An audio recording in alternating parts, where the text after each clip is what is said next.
Boa tarde a todos, estamos aqui para a live da Armada, a transmissão ao vivo para agradar os ouvidos do doutor Ricardo da Costa. E hoje a gente está num horário alternativo aqui, diferenciado, mas também atendendo aí aos pedidos e interesses das pessoas que às vezes à noite estão ocupadas, não conseguem assistir. Então a gente está aqui hoje à tarde, no pós-almoço, para falar com vocês. Continuamos discutindo o livro do Matheus Coraça, aqui autor da Armada, junto com o Ricardo da Costa, que também é autor da Armada, e foi orientador do Matheus nesse trabalho. Então, aí uma conversa, um diálogo muito pertinente, né? Aí, ó, o trabalho encadernado ali, né? Aquela característica mesmo precisa e acadêmica do trabalho universitário. E a gente vai, então, conduzir aqui mais uma conversa, uma discussão sobre aspectos, conceitos do livro do Matheus. E antes de passar a palavra aí para os nossos convidados, para o Matheus, autor, para o Ricardo aí, que também está mostrando ali ó, o interior da dissertação do Matheus, alguns recados. Então, a campanha, né, a campanha na Quicante, a gente está com um prazo ainda de 7 dias para terminar, né, para finalizar. Então, você ainda tem mais uma semana para adquirir o livro do Matheus lá, seja apenas um volume, um exemplar do livro do Matheus, seja combinado com alguns outros livros da Armada, com as formas de pagamento variadas, aí diferenciadas, que estão lá à disposição no site da Quicante. Então, ainda tem uma semana para você acoplar isso aí no seu orçamento e poder fazer essa contribuição e ajudar na publicação do livro do Matheus. A gente já disse isso em outras lives, mas é importante enfatizar, porque nem todo mundo está habituado a adquirir os livros assim por esses meios. O livro será publicado independentemente do atingir ou não a meta, né? A gente sempre trabalha com a ideia de atingir a meta, porque isso facilita o nosso trabalho, permite a impressão de uma tiragem maior dos livros, mas se for o caso de trabalhar com o não cumprimento da meta, a gente trabalha também, o livro vai ser concretizado, vai ser realizado e vai ser entregue para todos aqueles que compraram. Isso está garantido. Então, a gente tem uma semana de prazo para o término da campanha na Quicante, e a gente tem um prazo, o prazo de feitura do livro, né, após o término da campanha, né, ele também vai passar aí por seu tempo natural, né, isso é praxe de todo o livro. Então, tem os processos de revisão, de diagramação, de impressão.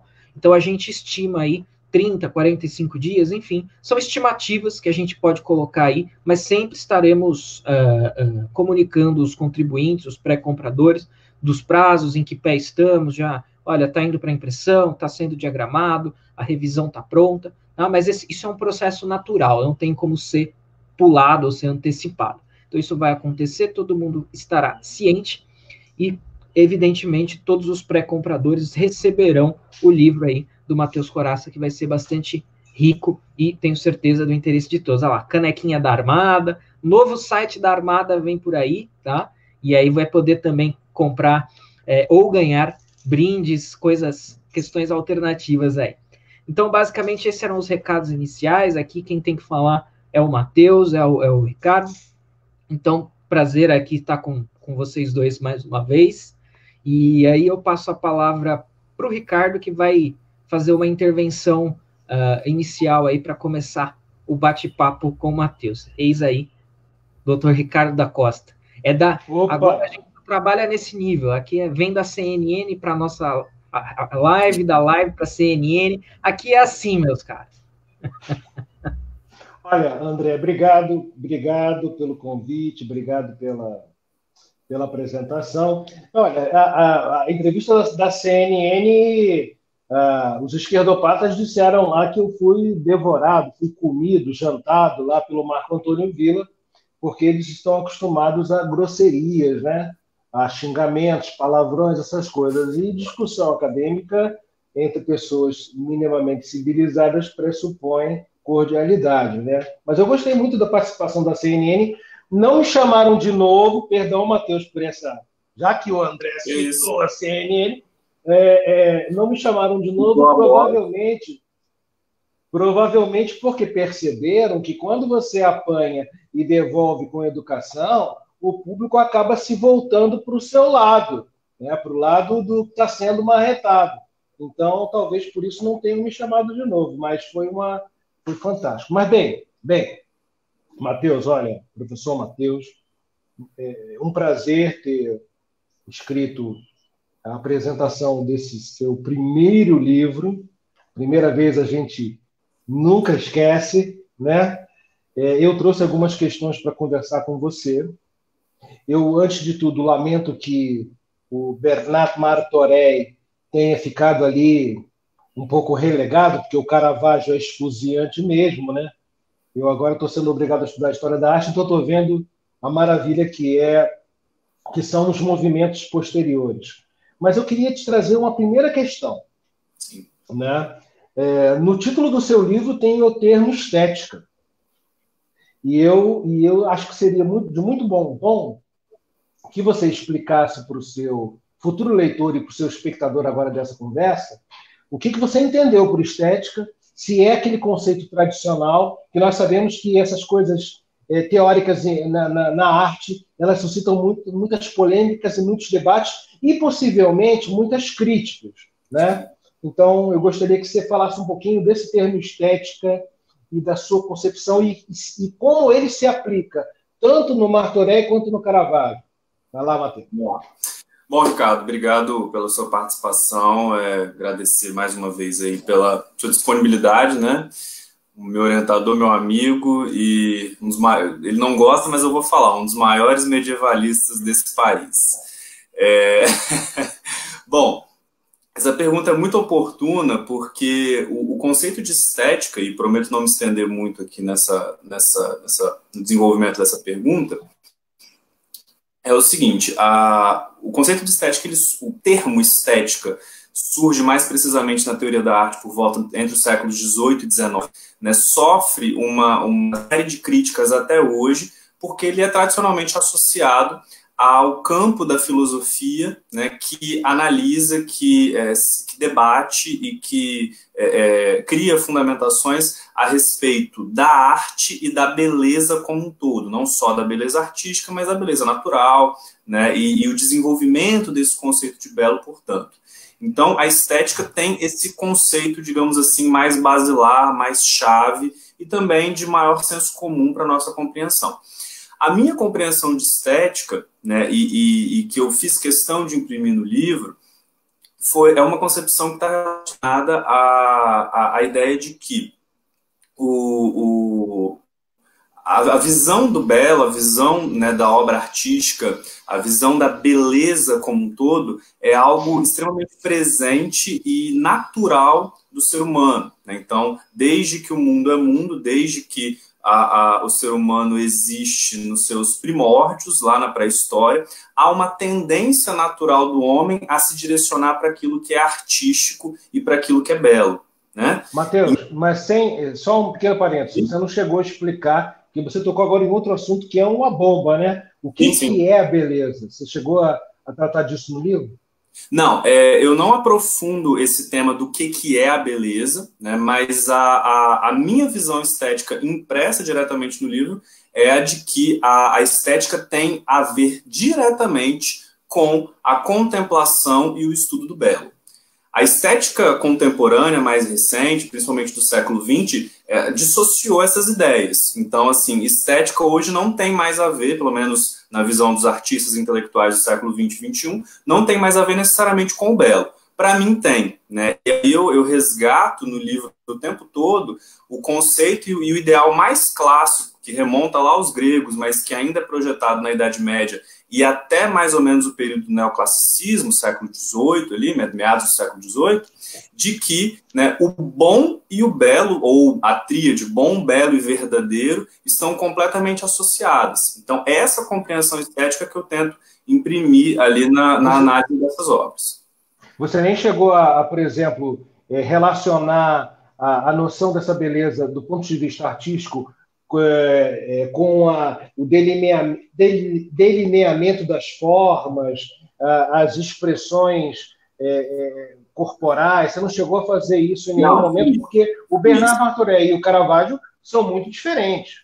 São muito diferentes, mas principalmente na análise do Bernard Martorell, eu tive mais cuidado e mais tempo, inclusive, para fazer essa constatação que, na verdade, é bem sutil, né? Eu tentei não teorizar muito a respeito, né, do belo e do conceito de estética, mas na análise das obras do Bernard Martorell, esse delinear do corpo, que, na verdade, são novas formas de representações do corpo que aparecem a partir do final da Idade Média, né, como o princípio ali de uma visão cada vez mais natural e, de fato, mais bela da realidade, da natureza, né, e do mundo. E aí, só para aproveitar... De um modo geral, Matheus, essa postura estética está relacionada também com uma certa forma do corpo se comportar socialmente. Sim. Eu estou lembrando dos estetas do século XIX, não é isso? Sim, perfeitamente. Principalmente a arte antiga, medieval, e também um pouco da arte barroca, que são os pontos analisados aí no livro, a todo momento despertam aquela ideia de que o ente representado, o corpo, o indivíduo representado, né, a sua representação também carrega suas virtudes. Então, a ideia de que um corpo belamente representado com determinados aspectos, determinada forma, determinada característica, né, também colocam em relevo essas características mais virtuosas daquele indivíduo. Então, por isso que não dá para separar nessa nossa compreensão estética, aqui no livro pelo menos, a ideia do belo, do bom e do verdadeiro. São coisas que estão intimamente associadas o tempo todo. Então, essa ideia da concepção estética presente aqui, mais do que falar numa estética como um todo, ao longo de toda a história da arte e tudo mais, mas essa estética tem a fundamentação de imprimir essa ideia, esse conceito, né, do bom, do belo e do verdadeiro. Inclusive, retomar essa tradição grega, né, que vem da palavra kalokagathia, que é o bom e o belo, e aí eu aproveitar a sua pergunta, Ricardo, para fazer um acréscimo, que eu estou terminando, né, fazendo uma última revisão do texto e acrescentando algumas coisas, e vai entrar no texto, coisa que não tem aí nessa dissertação, mas vai entrar no texto, a guisa de introdução, um breve relato para responder uma pergunta, na verdade, se é possível falar em uma estética do corpo. Porque o tempo todo a gente fala de estética geral, mas dá para falar em uma estética do corpo, como está no livro? E a minha resposta já é que sim. Né? Afinal de contas, só para dar um exemplo, esse livro aqui do Panofsky, né, O Significado nas Artes Visuais, tem um capítulo em que ele fala sobre a evolução dos estilos ao longo da história da arte, e o ponto principal que ele usa para analisar a evolução dos estilos é justamente as formas de representação do corpo. Então, assim, a estética perpassa o tempo todo o corpo. E aí vem aquela hipótese do nosso amigo Alexandre Emerick Neves de que a história da arte é praticamente a história do corpo. Deixa eu pegar o gancho aí rapidinho, Ricardo, fazer até uma intervenção para vocês dois entrarem. Numa das outras lives que a gente fez, eu fiz uma pergunta para o Matheus, tanto uma pergunta para esclarecer o espectador e o futuro leitor, mas também uma curiosidade pessoal, porque essas questões todas, elas me interessam do ponto de vista intelectual, e eu perguntei para o Matheus assim, Matheus, você diria que o seu trabalho, ele é um trabalho de filosofia, ou, portanto, um trabalho de estética seria um trabalho de filosofia, é um trabalho de história, é um trabalho de história da arte? Na verdade, eu coloquei essa pergunta como uma curiosidade possível, né? A gente sabe que dentro do universo acadêmico e tal, existe muito essa coisa da caixinha recortada, né? Olha, precisa ser de tal coisa, tá, a página tal, do livro tal, do fulano de tal. Então, na verdade, a relevância disso, eu acredito que seja mais da curiosidade, do que, de um ponto de vista intelectual, pode ter um diálogo aí com muitas áreas, né? Acho que dentro dessa pergunta aí, seria interessante dar uma retomada nessa questão. Então, olha só, essa discussão estética que tem dentro da obra, eu diria que ela é uma discussão mais filosófica, mas o trabalho também está muito mais dentro da história da arte do que da filosofia, talvez, mas dialogando com tudo isso. Então, até o Ricardo, como orientador, né, você se via orientando uma obra, um trabalho de da área tal, mas toca nessa questão. Aí é só levantando essa bola aí para vocês cortarem. Na verdade, o campo artístico, né, esse trabalho é fruto de um mestrado em artes. O campo artístico não tem, ao longo de toda a sua história, digamos assim, uma teoria que a gente possa dizer, essa teoria é específica da arte. Claro, temos, né, vários autores que se dizem teóricos da arte, mas o tempo todo o campo artístico pega elementos da filosofia, conceitos da história, conceitos da sociologia. Então, é óbvio que esse livro, esse texto, vai perpassar todos esses conceitos. Se eu fosse perguntar, se eu fosse fazer o questionamento de qual área específica esse livro está mais direcionado, obviamente é a história da arte, porque se trata, então, de uma análise de obras artísticas, contextualização dessas obras, a vida dos artistas também que estão implicados ali, então tudo isso está dentro do livro. Mas o que não deixa, o que deixa claro também que é um livro que perpassa as outras áreas. Então, transita pela história, transita pela filosofia. Não é o objetivo, evidentemente, fazer uma história da estética. Afinal de contas, eu teria que, né, lançar mão de uma infinidade de filósofos e de intelectuais para muito além do período que eu estou analisando. Mas há pontos de contato e há reflexões que eu importo. É impossível você fazer uma boa história da arte sem abordar a filosofia da arte e a filosofia de um modo geral.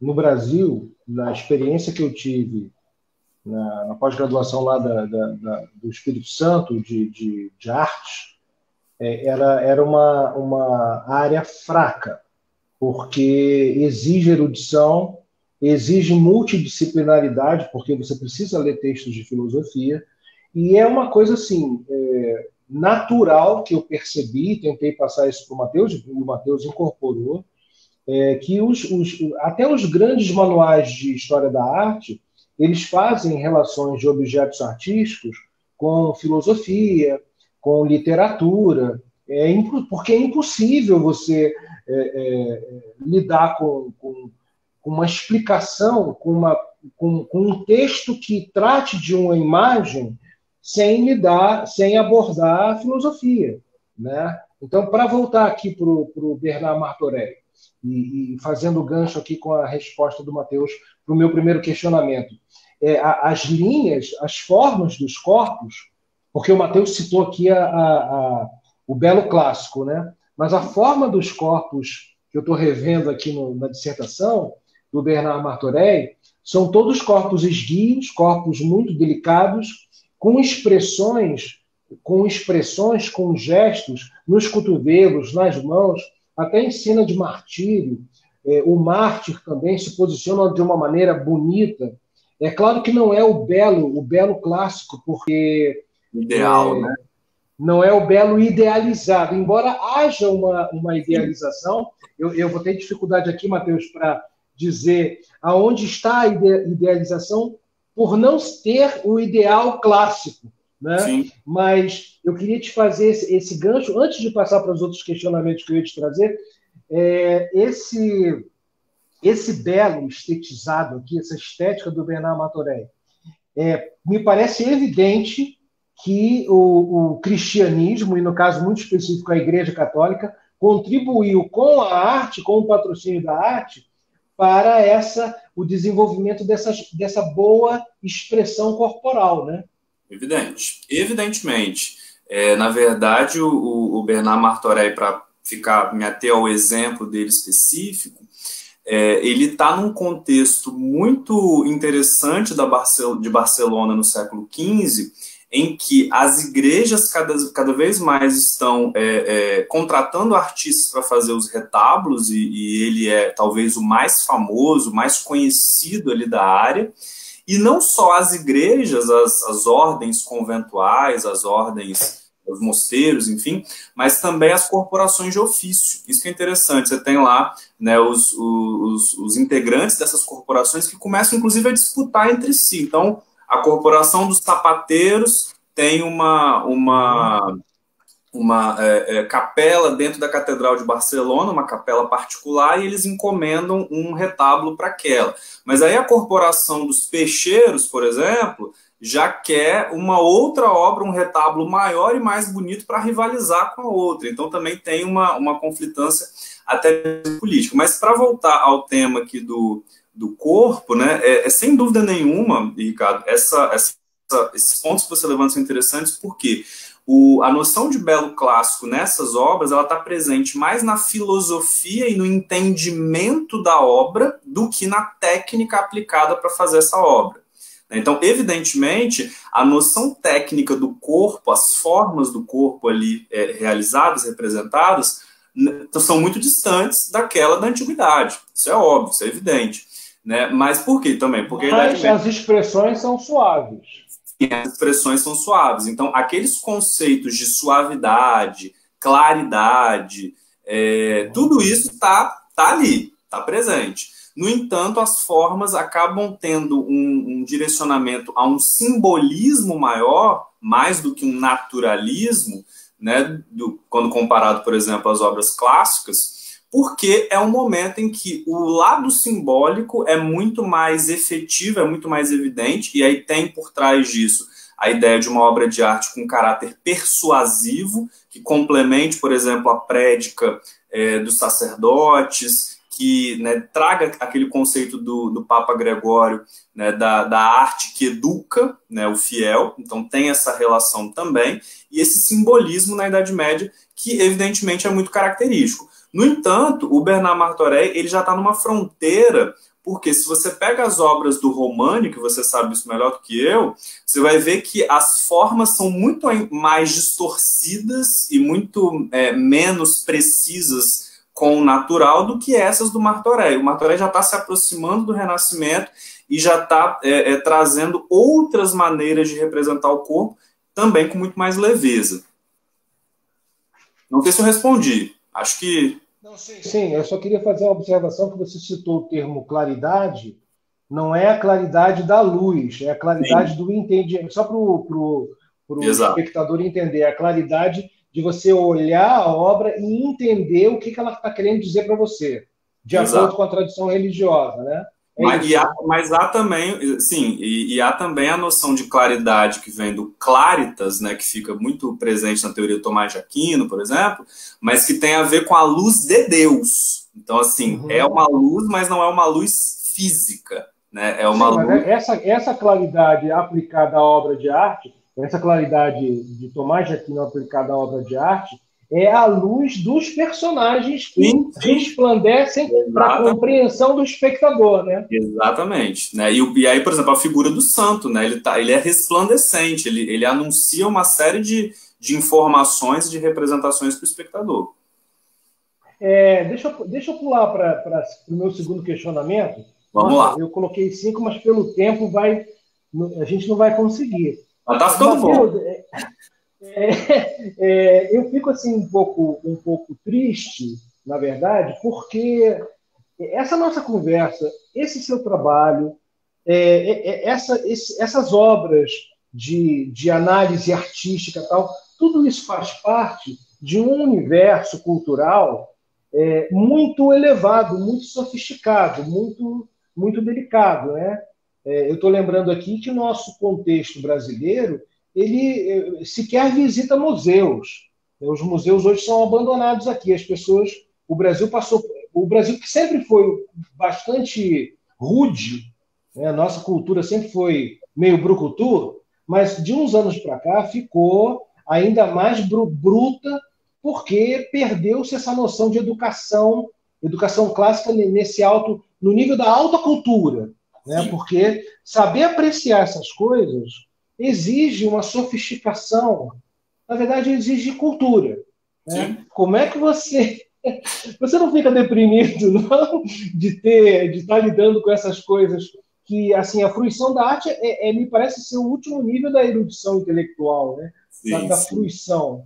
As pessoas não apreciam mais nada, é tudo tosco, me parece, entendeu? Da minha infância para hoje, me parece tudo bruto, tosco, grosseiro. O que você não fica sentindo melancólico, não? Claro. Tudo isso, Matheus, sabe? Tudo isso piorado pelas redes sociais, né? Que o cara vai lá e o dia inteiro martelando, o dia inteiro pentelhando. Mas, enfim, só uma observação aí. Olha a expressão do André, pentelhando, para você ver que o André já chafurda. Já. Bom,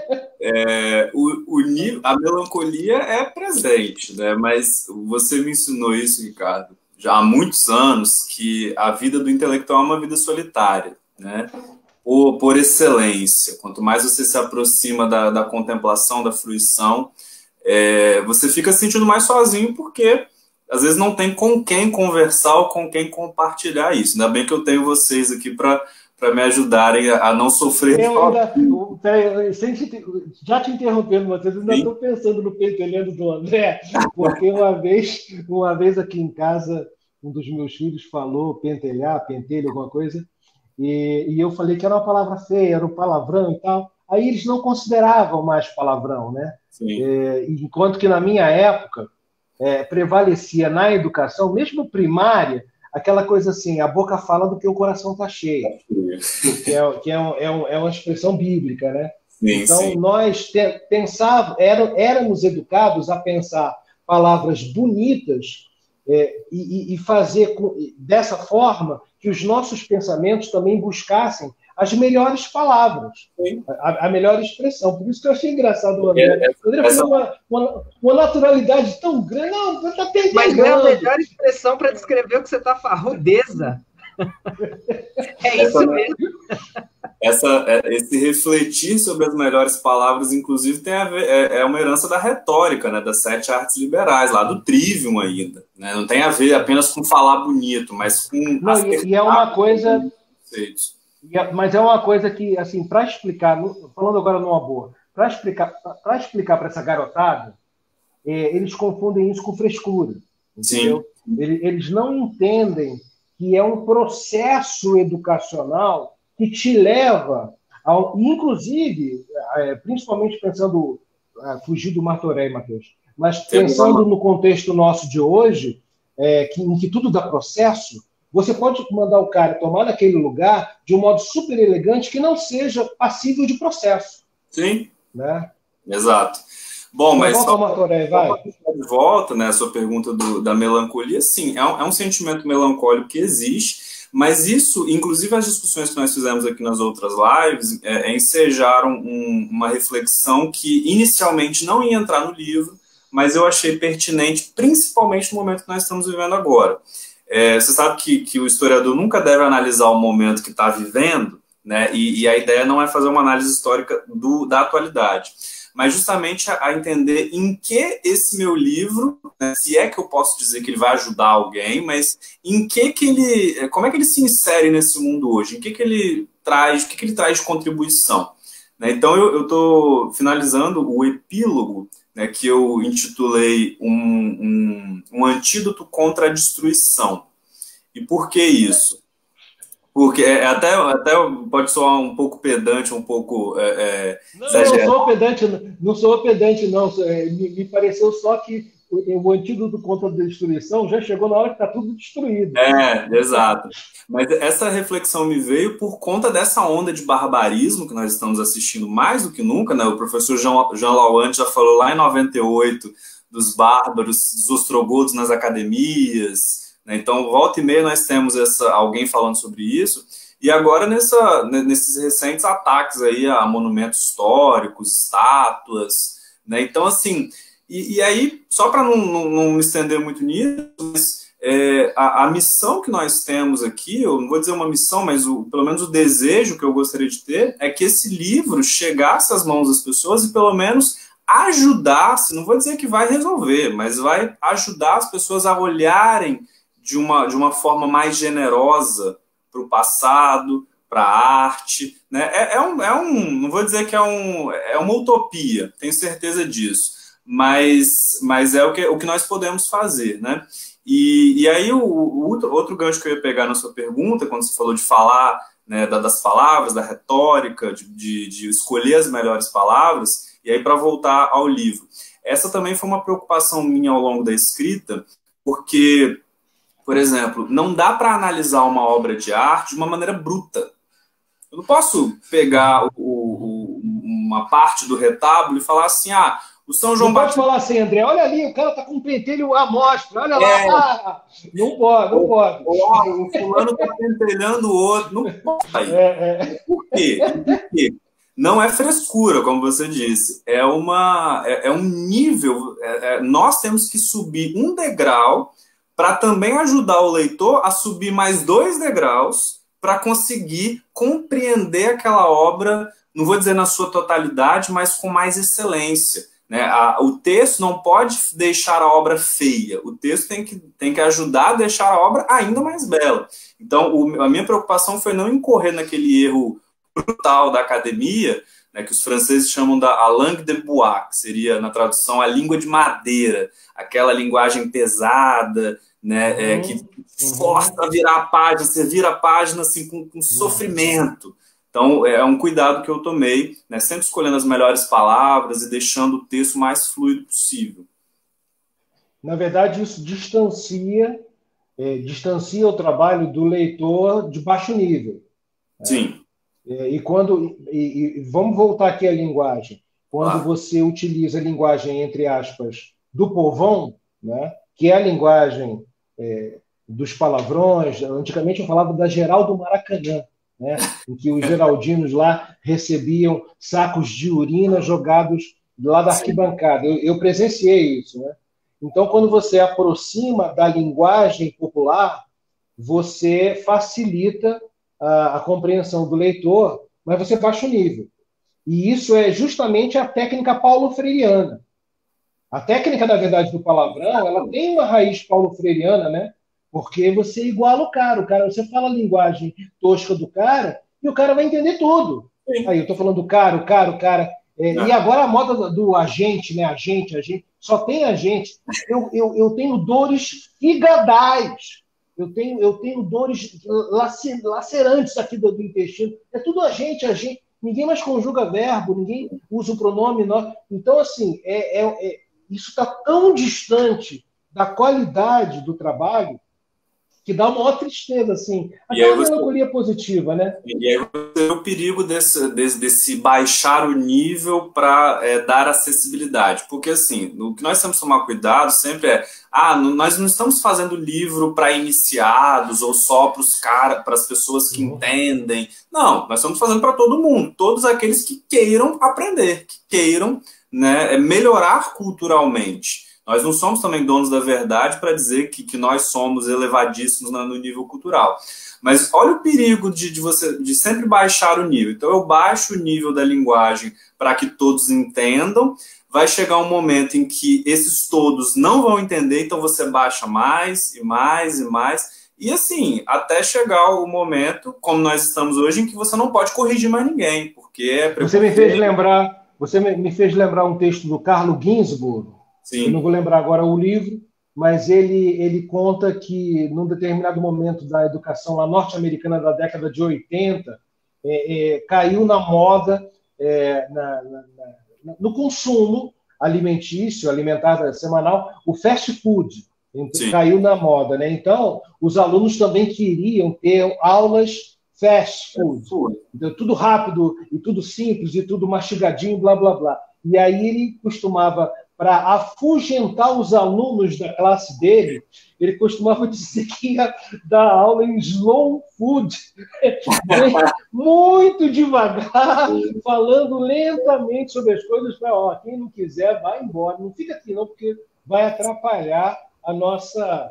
Ou seja, olha a distância da década de 80 para 2020. Né? E só piorou. Como é que você...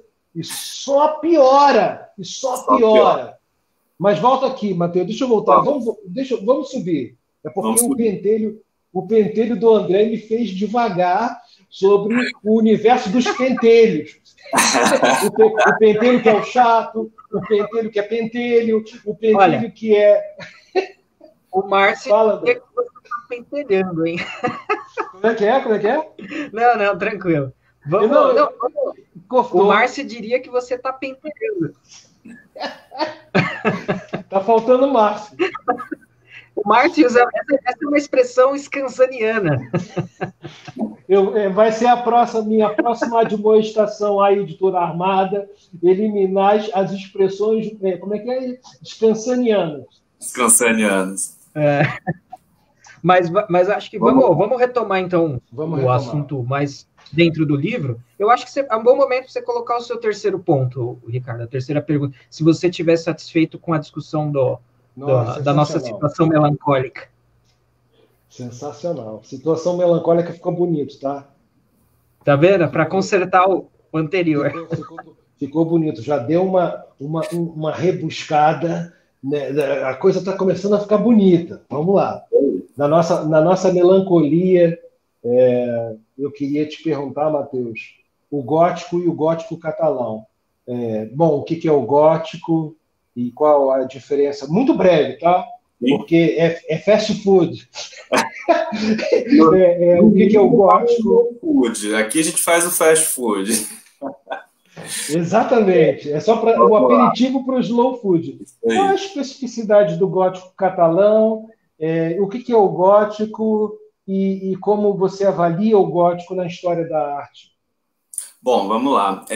Normalmente, os grandes manuais de história da arte colocam o período da Idade Média situado entre, vou dizer 2, mas 3 grandes momentos da arte medieval. Primeiro seria aquele momento com as influências das artes bárbaras, das artes mais mecânicas e manuais. E aí, quando nós chegamos à Idade Média Central, para a Baixa Idade Média, a partir do século XII, que despontam, não vou dizer, o termo movimentos não se aplica muito bem, mas os 2 grandes estilos, que seria o românico e o gótico, que vai ser impresso nas catedrais, nas artes figurativas, na pintura, enfim, em todos os panoramas artísticos de uma maneira geral. O românico, ele foi muito mais caracterizado pela influência não só de alguns elementos restantes do passado artístico romano, mas também por uma brutal entrada dos elementos bárbaros e bizantinos, então uma arte muito simbólica, muito diferente do que já se tinha visto. E o gótico, por sua vez, ele lança suas bases ali por volta do século XIII, no norte da Europa, a partir da França, é o ponto digamos, é o epicentro, o ponto difusor do gótico na Europa, no norte da França. E tem uma expressão que eu gosto muito do Gombrich, quando ele relata esses momentos da história da arte medieval, e ele coloca o românico como a igreja militante, a preocupação, então, da igreja que está na terra e a arte voltada para essa religiosidade, e o gótico como momento da igreja triunfante, em que ela alcança um nível de esmero técnico e de referências muito interessantes, assim, muito mais aprofundadas. Então, se fosse para citar algumas características principais do gótico, principalmente na arte figurativa, seria esse apreço maior pelo corpo. Você vê que no românico, aquele simbolismo muito, muito evidente, com as mãos, eu sempre lembro das mãos e dos pés, as mãos e pés enormes, disformes em relação ao restante do corpo, e no gótico as coisas começam a mudar, então as formas ficam mais leves, a noção de perspectiva começa a aparecer, principal, não é a perspectiva ainda linear do Renascimento, mas tem um princípio de perspectiva ali já aparecendo, principalmente na arte italiana. Então, o gótico amarra um pouquinho de toda essa influência que a Idade Média recebe de diferentes civilizações, e eleva o nível técnico e também o nível expressivo, representacional. E o gótico catalão? No caso do gótico catalão, o que tem de diferente ou o que tem de específico? O gótico catalão sofre uma influência muito considerável do gótico lá da região de Flandres, daquela região dos Países Baixos, onde hoje está a Holanda, a Bélgica. Então, só para lembrar algumas pessoas, o Jan van Eyck, que é um dos grandes referenciais, o pintor, o casal Arnolfini, foi uma das pessoas que implantou a pintura a óleo naquela região. Né? Então, esse cara, que é uma arte caracterizada pelas cores muito fortes, né? O verde, o vermelho, esse cara vai ser um dos que mais vai influenciar na arte do gótico catalão, né? Porque, nesse momento, a corte do rei Afonso Magnânimo, ela faz um movimento pendular entre Barcelona e Nápoles e vai recebendo essas influências artísticas de outras regiões. Então, a Catalunha, o Reino de Aragão, de uma maneira geral, é o que mais desenvolve essa arte gótica e uma arte muito viva, com acho que o mais marcante mesmo do gótico catalão seria a questão das cores, né, os cromáticos. Engraçado que os catalães, e aí, claro, estou me referindo também lá de cima, na fronteira com a França até Valência, até o sul, como é que é o peso da história, né? Eles têm um orgulho danado até hoje do período em que tiveram presença em Nápoles, do reinado do Afonso Magnânimo. Eles têm um orgulho desse expansionismo no Mediterrâneo incrível, incrível. Isso até hoje é presente. É o momento da talassocracia, né, que vai para os mares. E também o rei Afonso é tido como o grande mecenas da arte e da cultura catalã naquele momento. Foi um momento muito rico, muito conflituoso, inclusive, porque nesse período que a corte fica em Nápoles, Barcelona fica na mão da nobreza e da burguesia em conflito constante, né? Então, duas facções que se dividem, mas é um momento muito produtivo na arte, na literatura. Agora, faça a ponte com o Brasil. Nós nunca tivemos na nossa história, não vou dizer nunca é uma palavra muito perigosa na história, mas dificilmente encontramos uma força de um impulso artístico dos nossos governos, talvez tirando o Império, né? O Império Dom Pedro II, mas nunca tivemos assim muito pouco. A vinda lá da época de Dom João VI, da família real.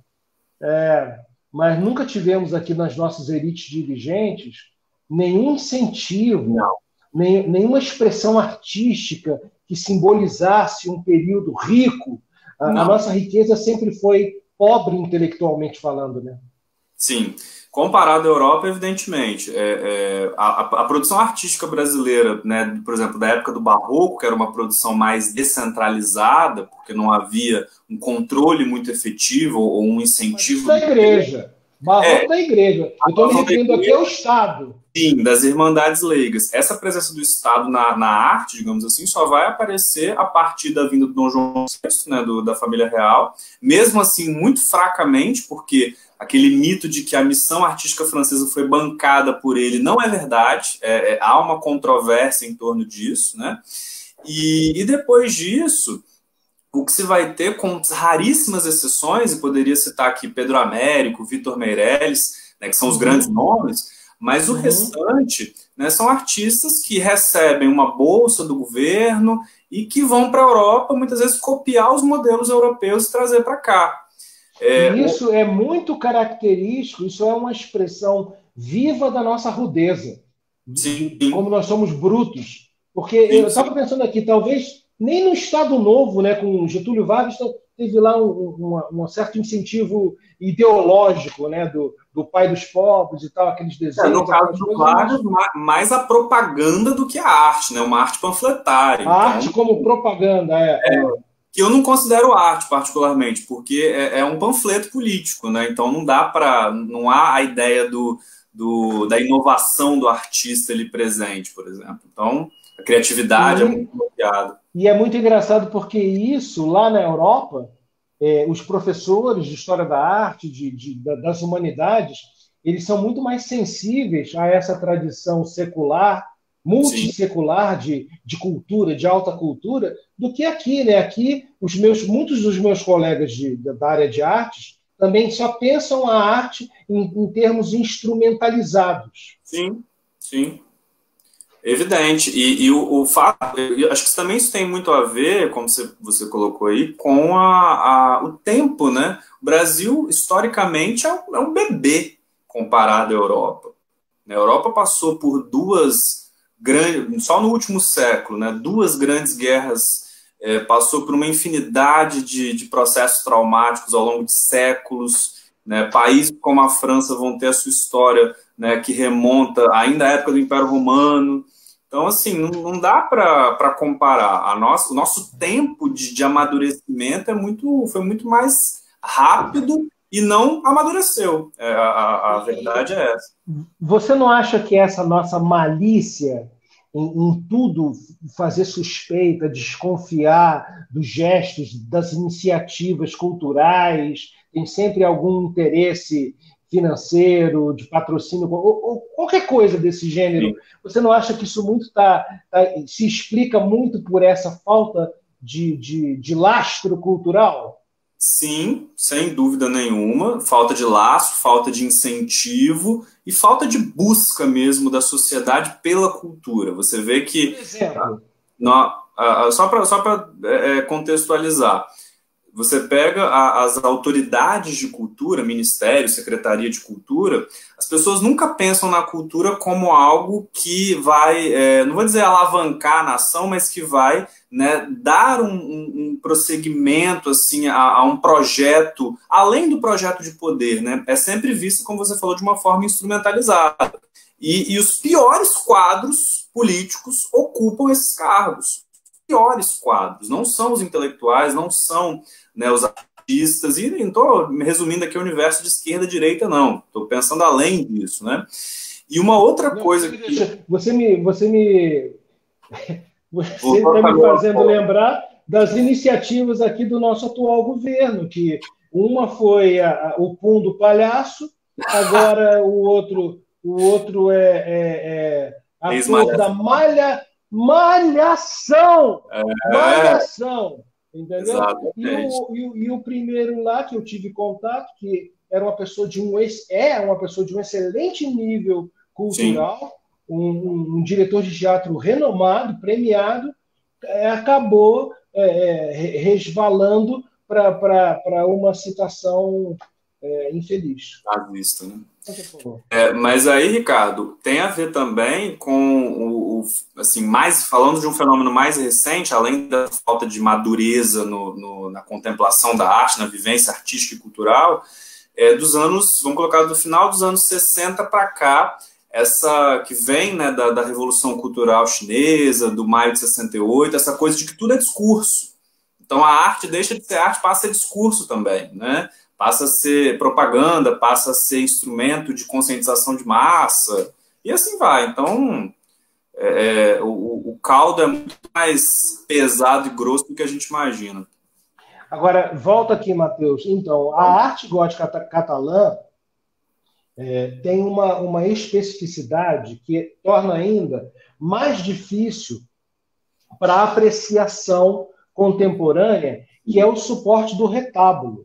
Exato. Eu estava fazendo aqui uma releitura do seu texto, pesquisando os meus alfarrábios. Eu vi que esse gótico catalão se insere no gótico internacional, que é encontrei aqui num livro, de uma elegância palaciana. Elegância palaciana e um delicado detalhamento naturalista. Exato. Né? Agora, isso, por sua vez, está representado em retábulos, em peças de madeira, e que, com o tempo, conferem um tom muito carregado, muito escuro. Eu queria que você falasse um pouquinho sobre o retábulo, e só mais uma coisa, por que você acha que, na história da arte, esses suportes eles vão se alternando, o protagonismo dele vai se alternando com o tempo? Num determinado momento é um retábulo, outra hora é escultura em mármore. Por que você acha isso? Bom, vou começar por essa última pergunta. Pego o exemplo da Idade Média. Eu lembro que li uma vez sobre isso e ficou muito claro para mim. Você pega a Alta Idade Média, que é o momento onde ainda estão acontecendo as invasões bárbaras, quase todos os dias, você vê que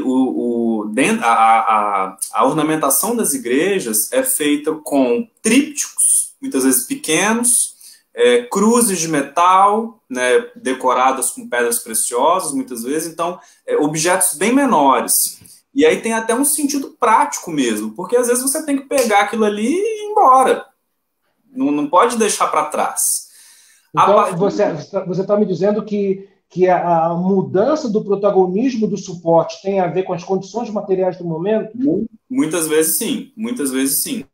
Tanto é que você vai ver que a partir do século, vou recuar um pouquinho, século XI, quando já praticamente não há mais invasões, mas principalmente no XII, no XIII, as obras aumentam, ganham uma dimensão maior, porque há um sentido de que elas vão ficar ali por muito tempo, para sempre.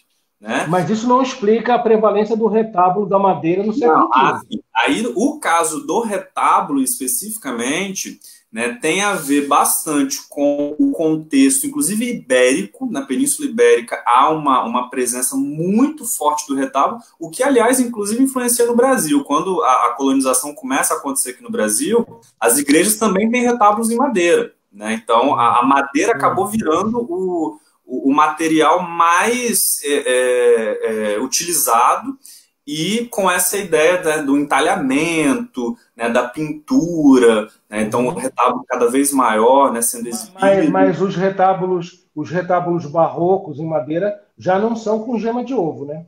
Não, os retábulos barrocos, na maioria deles, você já tem a pintura a óleo. Né? Esse retábulo aí do gótico medieval catalão já é ainda utilizando a têmpera ovo, né? Que é a técnica mais apurada até aquele momento.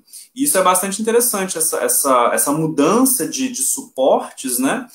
Que, inclusive, eu falo sobre isso no livro, o porquê do retábulo, a importância do retábulo, e o mais interessante é um lado simbólico também. Né? O retábulo ele carrega consigo, além da narrativa do acontecimento, a narrativa da vida do santo, por exemplo, mas ele já carrega consigo ali naquele momento uma ideia de uma imagem que corporifica aquele indivíduo venerado. Né? Então, quem explica muito bem isso é o Jean-Claude Schmitt, que eu até usei como uma referência para o livro, quando ele dá a noção da imagem-corpo. Porque você mas eu ainda não, perdão, eu ainda não entendi da madeira no período. Sim. Não, a madeira no período, Ricardo, ela predominantemente tem a ver com as condições materiais. Predominantemente a ver com as condições materiais. É a ausência de mármore na Península Ibérica? Pode ser, é uma hipótese, né? A dificuldade também maior em você ter mãos adequadas para trabalhar o mármore, né? Porque uma coisa interessante do retábulo é que são obras coletivas. Então, o cara que, embora não houvesse assinatura, mas, por exemplo, o Bernard Martorell, ele não agia sozinho sobre esse retábulo. Todo o ateliê está trabalhando com ele apenas dá os retoques. Né? Mas nos ateliês renascentistas, também as oficinas trabalhavam muitas vezes com muitas pessoas. Sim, sem dúvida nenhuma, sem dúvida nenhuma. Né? Mas aí no Renascimento já aparece a figura, né, do artista, que é o comendatário ali daquela obra de arte. Mas você falou a respeito do retábulo como uma expressão de sentimento. Você usou lá no seu trabalho, não sei se você manteve no livro, sentimento sincero de devoção. Eu achei tão engraçado quando estava relendo, porque me passou a nítida impressão que é como se pudesse fosse assim um live assim de malícia, como se pudesse haver uma devoção que não fosse sincera. Você quis enfatizar que um sentimento sincero. Não foi nem essa, para você ter ideia, né? Para você ter uma noção.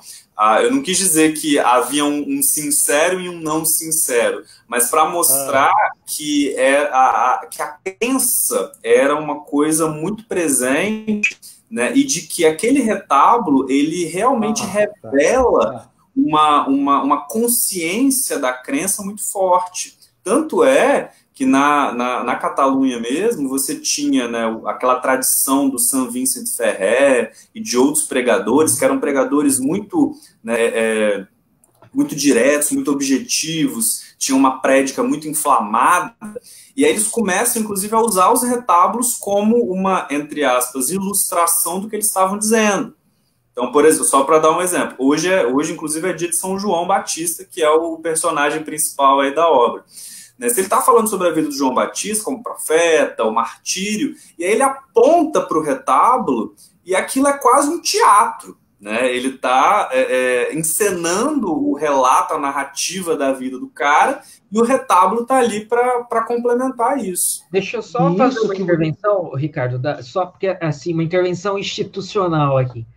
Hoje a gente está tendo um público recorde, aqui temos bastante gente assistindo, que bacana. Só que as pessoas, ninguém fez perguntas por enquanto. Então, ou seja, aparentemente a gente vai conseguir cumprir nossa meta. Se a pergunta surgir, a gente responde, é claro, né? Mas então, só para deixar esse recado, dá para a gente fechar o que a gente tinha combinado.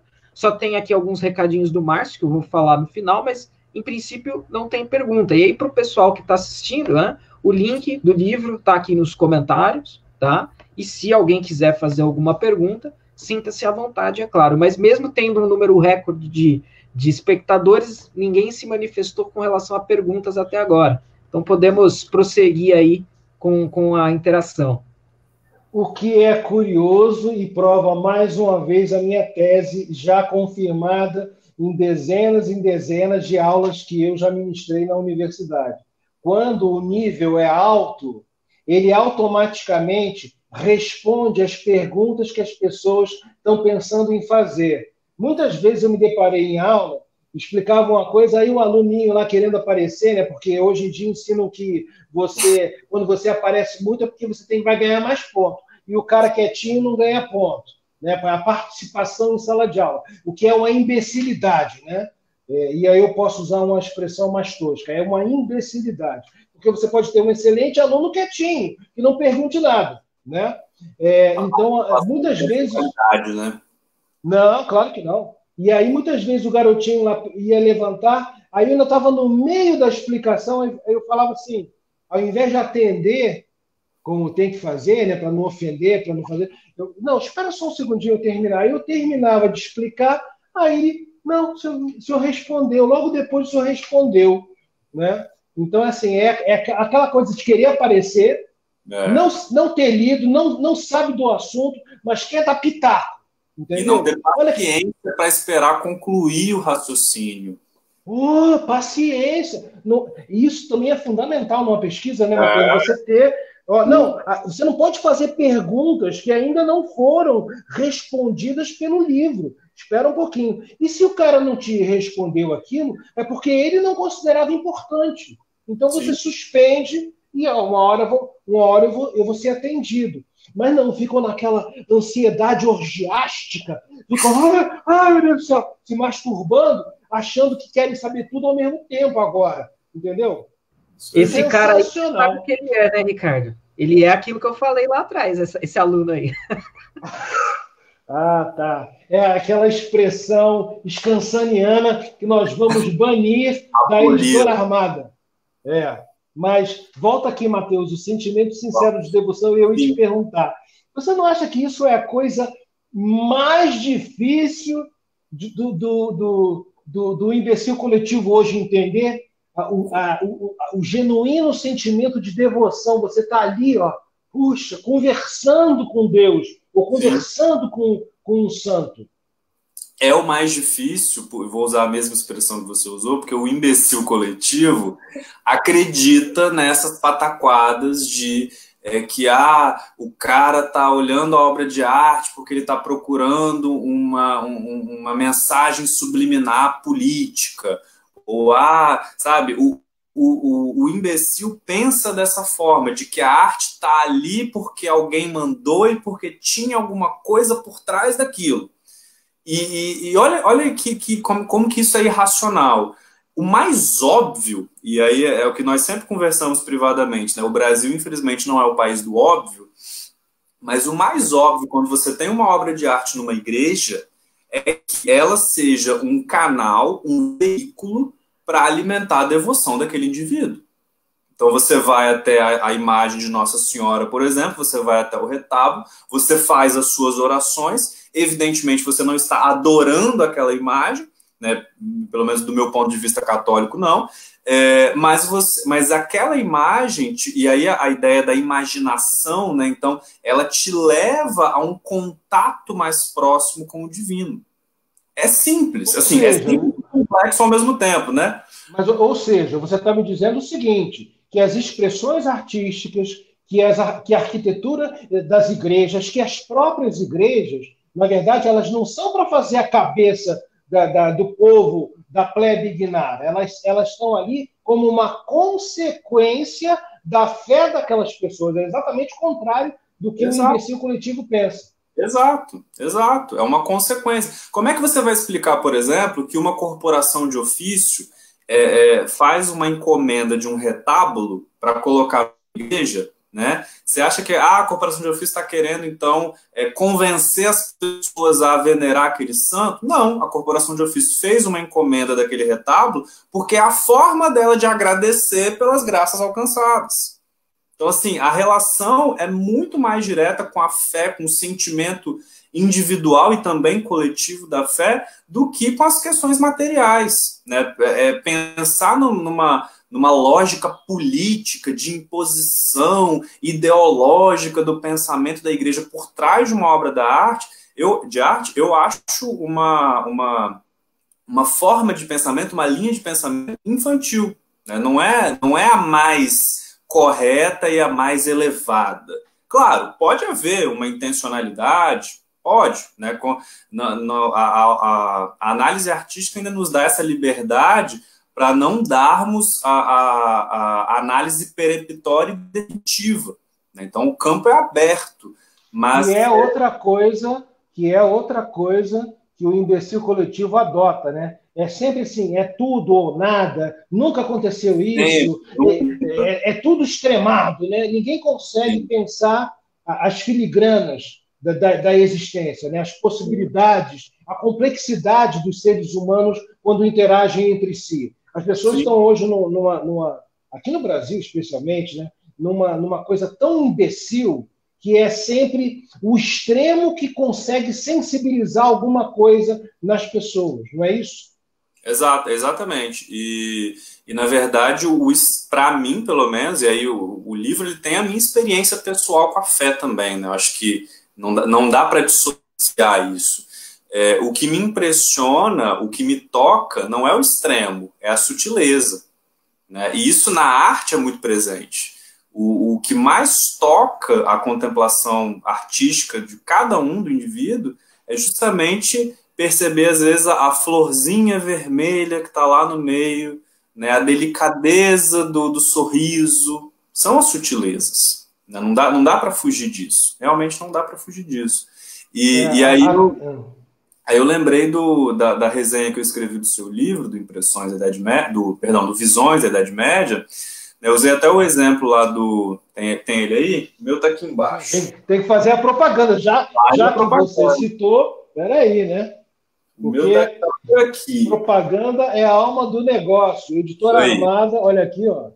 Aliás, essa capa deu uma briga danada porque o Scansani, fazendo Scansanices, ele não queria que a capa fosse assim. Olha lá, André, oh, que beleza, André. Agora você se resgatou, André, do pentelho. Deixa eu pegar o meu agora você eliminou o pentelho da sua vida, André.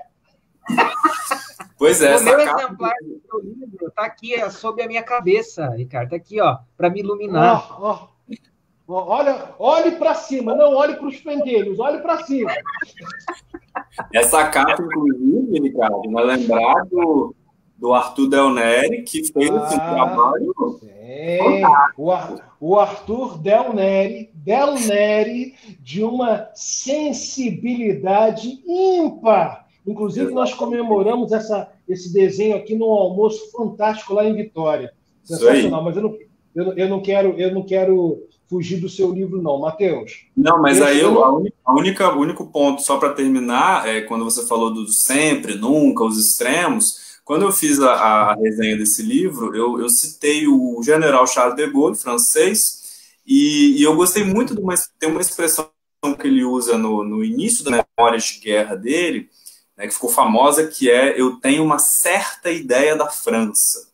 E o que é muito bonito no parágrafo seguinte é que ele está falando da pátria, do lugar que ele viveu a vida inteira, o lugar que ele depois vai comandar como presidente. Mas o que ele fala? Né? Ele, em momento nenhum, fala assim: eu tenho a convicção, eu sempre fiz isso, nós nunca faremos aquilo. Não, ele usa expressões do tipo: parece-me que, eu tenho a impressão, tal coisa sugere que. Né? Então, isso é que falta na nossa linguagem hoje, não como uma hesitação, evidentemente, mas como essa meditação de cada palavra, né, de cada ideia. Eu acho que é isso que falta. Eu não vou nem fazer a última colocação, porque nós já estamos com o tempo estourado. Eu estou com medo do André dizer que eu sou um pentelho. Né? Quando sair do ar, resolve. Eu só tenho a agradecer. Essa intervenção também, como a gente já está com 1 hora, né, que é o nosso tempo tradicional, vou ler aqui algumas observações, algumas coisas que as pessoas pontuaram, e aí a gente encaminha para o encerramento realmente. Só um recadinho que eu esqueci de dar no início: o Márcio, ele teve um primo que faleceu, e aí, portanto, ele está no velório, esteve no velório, né, foi agora há pouco, e então ele não pôde estar aqui com a gente hoje excepcionalmente, mas ele deixou alguns recados aqui, né? Ele disse aqui: estou aqui, meninos da Armada, diga que o site novo está quase pronto, e o livro vai estar lá pelo mesmo preço, mas com frete. Tá?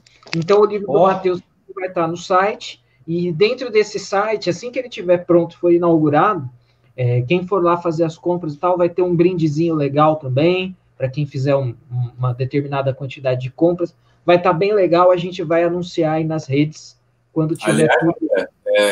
O livro, para quem comprar aí durante a campanha, no link que está passando aí, você compra sem o frete, né? Então você não paga o frete. Então, além de comprar o livro, você pode ver outros livros, outros pacotes que estão lá, né, com livros que a Armada já publicou, inclusive o Impressões e Visões da Idade Média, do nosso querido professor Dr. Ricardo da Costa, e estão com preço mais acessível. Depois, se você quiser comprar no site, aí já tem o frete embutido. Então, é uma vantagem para quem compra na pré-venda ainda. Perfeito. É um combo: visões, impressões e estética do corpo na arte ocidental. Quem comprar o combo é melhor ainda. Sensacional. Sensacional. Aqui, vamos lá, aqui, ó, o recado aqui do Aldo da Ladeira Danta, de Petrolina, Pernambuco, nos acompanhando. E aqui o Márcio fez uma brincadeirinha aí com o Ricardo. Ricardo, o scanzanismo é parte intrínseca da Armada. É aparentado com o olavismo. Não, eu vou comentar. Termina de ler que eu vou comentar. Que se utiliza dos palavrões como enfatização de conceitos, viu? Também é inspirado pelo apostolado dos palavrões, de São José Maria Escrivá. Não, Matheus, eu vou ser obrigado a comentar. Comenta, fica à vontade. Você deixa eu comentar, Matheus? Claro. Você deixa eu comentar, doutor André? Aqui é Fica à vontade. Olha, deixa eu pensar. Fundo. Meu Deus, tô com medo. Deixa eu pensar. O apostolado dos palavrões veio-me à existência quando, em determinado momento, o meu irmão entrou em um debate com Olavo de Carvalho, debate esse que, na época, eu havia dito para ele não participar, nem instigar, nem promover. Eu me recordo que foi muito engraçado que ele fez um diálogo, uma espécie de texto tomista, né? Seguindo a escolástica, e se poderia um filósofo falar palavrões. Eu achei uma bobagem, mas é claro que o Olavo, com a sua verve, com o seu sangue rubro, né? Apesar já de ser um senhor na época, com o seu sangue rubro, o seu temperamento, eu não sei nem qual é o signo do Olavo, né? Talvez seja ariano, não sei. Mas ele, obviamente, mandou tomar naquele lugar, né? E eu achei graça. Mas, de fato, eu não sou adepto do apostolado dos palavrões, porque ele rebaixa a qualidade do conteúdo. A forma rebaixa a qualidade do conteúdo. Vou dizer assim de uma maneira... É claro que, do ponto de vista político, para atingir um número cada vez maior de pessoas, é óbvio que você tem que se rebaixar culturalmente ao nível daquelas pessoas. Eu estou dizendo aqui com todas as palavras que se rebaixar culturalmente significa abandonar todo o seu estudo, toda a sua dedicação ao conhecimento e ir para Geraldo Maracanã botar a camisa da raça rubro-negra. Entendeu? Eu sou da torcida do Fluminense que joga pó de arroz, que joga talco na arquibancada. Na arquibancada. Então, é claro que eu não sou... Que é a torcida vovô. São só os mais velhos. É engraçado que eu recebi uma brincadeira de um amigo aqui. Os meus amigos da minha geração são os machos alfa, beta, gama, né? Eles mandaram aqui um vídeo de torcedoras do Fluminense, lindas, maravilhosas, de biquíni, blá, blá, blá. E aí, no final, entrou um flamenguista e falou assim: pena que a maior parte da torcida não aprecie. Então, veja, agora falando sério, eu não sou adepto também não sou político, nem quero ser político, nunca tive a pretensão de fazer política e nem de me dirigir às massas. E quanto mais as massas estão estupidificadas, mais a necessidade do apostolado dos palavrões. Mas eu creio que o método scansaniano seja uma contradição nos termos, porque o apostolado dos palavrões não se aplica à qualidade editorial que a editora Armada apregoa e trabalha. Senão, ia publicar as charges, no mínimo, do Amigo da Onça para baixo, né? Mas a editora Armada tem um nível não só editorial de conteúdo, mas gráfico, de um nível alto. Não é de apostolado dos palavrões. Não é para... Um livro do Mateus, por exemplo, para voltar à nossa conversa, não é para o cara da Geraldo Maracanã, que só sabe conversar sobre as escansanices, que, aliás, quem inventou o termo foi o André. Não fui eu, não. Quem inventou o termo foi o André. Então, me parece uma contradição nos termos. Data vênia, querido amigo Márcio, e eu não quero me estender mais, André e Matheus. Mas está esclarecido o ponto. Aproveitando para agora jogar para o alto, elevar o nível, aqui uma pergunta sem palavrões, sem essa discussão. Ó, a Armada tem projetos para publicação de Regine Pernu? Olha, não imediatamente, tá? Então, assim, não está no horizonte imediato dos próximos meses, mas sem dúvida nenhuma que a Regine Pernu faz parte do nosso horizonte de interesses. Quem sabe aí no futuro não muito distante, mas não é para o mês que vem, é claro, a gente traga novas obras da Regine Pernu. O que vai sair muito em breve é a segunda edição do Idade Média que não nos ensinaram, que contou com um brilhante prefácio e trabalho de notas de rodapé do Ricardo da Costa. Vai sair uma segunda edição capa dura e edição bolso. A gente vai fazer uma edição de bolso também, tá? Isso é para o horizonte imediato, isso é para o próximo mês aí, e não, é na Linotipo Digital, não é na Armada, mas todo mundo vai ficar sabendo e vai ver por aí também. Então, basicamente é isso. Vou passar a palavra para o Matheus e para o Ricardo para as considerações finais, e estamos aí fechados da minha parte. Agradeço a todos que acompanharam, que interagiram. Forte abraço aí, e por favor, fiquem à vontade para pontuar o que ainda desejarem. Bom, só tenho a agradecer também ao Ricardo pela disponibilidade, pelo papo aqui, sempre muito prazeroso, muito divertido, né? E é uma das coisas que... E aí você falou do rapaz da Geraldo Maracanã. O rapaz da Geraldo Maracanã, ele pode às vezes não querer, mas se ele quiser, né, melhorar o nível, quiser buscar mais conhecimento, a Armada e os nossos livros estão à disposição aí para isso. E lembrar também que tudo que nós discutimos aqui que tem a ver com a alta cultura, né, não deixou de ser divertido. Às vezes as pessoas têm uma visão muito errada de que o conhecimento, a busca pelo conhecimento, pela cultura é algo chato. Não, pelo contrário, é algo que eleva e enleva, né? Porque também atinge a própria alma. No geral é isso. Contem com a gente sempre. O link está aí, por favor, contribuam. Temos aí mais 7 dias ainda de campanha. Sua contribuição é muito importante para a gente. E o meu muito obrigado a todos que nos acompanharam. Vai lá, Ricardo. A iniciativa da Armada é muito importante para a alta cultura do nosso país. As editoras tiveram... o Brasil teve a hegemonia esquerdista, no pior sentido da expressão, nas publicações editoriais, desde o início da década de 70, numa decisão, aliás, hoje negada, em uma reunião do Partido Comunista, da qual participaram vários membros proeminentes proeminentes entre aspas, da nossa cultura, como inclusive o Arthur da Távola.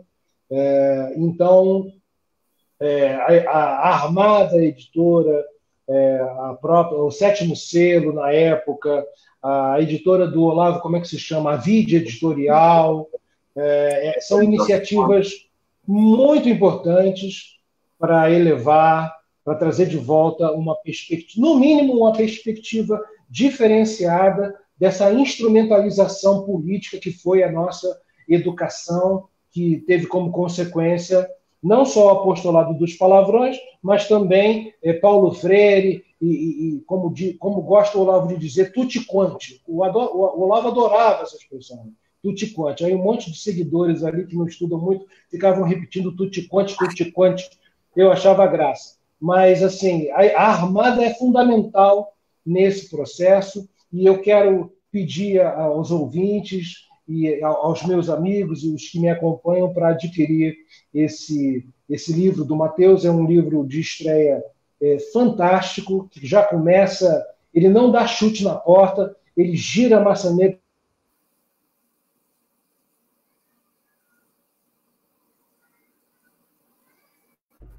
Opa, o Ricardo travou aí para você.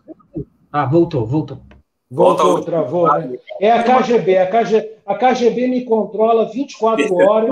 Eu tenho meu telefone grampeado, meu WhatsApp já foi... Tudo. Meu site já saiu do ar. É uma maravilha, mas não tem problema. Não tem problema. Podem vasculhar tudo.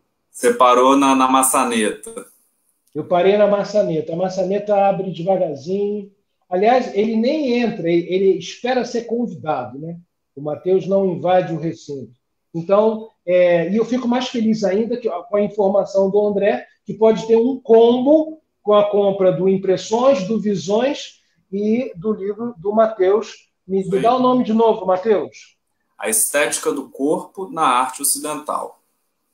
A Estética do Corpo na Arte Ocidental.